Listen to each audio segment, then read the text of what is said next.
मैं ना डाइटिंग कर रही थी, डाइटिंग। अच्छे से ग्रीन टी पी रही थी, गर्म पानी पी रही थी, ब्लैक कॉफी पी रही थी और बाहर का फास्ट फूड कुछ नहीं खा रही थी।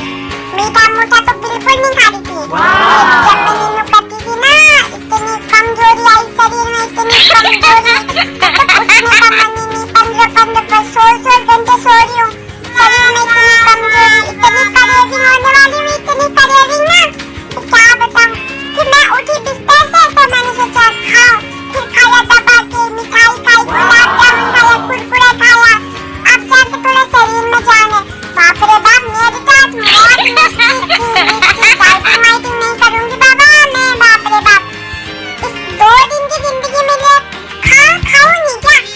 अभी इस जन्म में, इंसानी की जन्म में खाना नहीं खाऊंगी, गधा बन के खाऊंगी। नहीं गधा, जब कभी के जन्म में इतने पाप कर रखे हैं मैंने, दूध को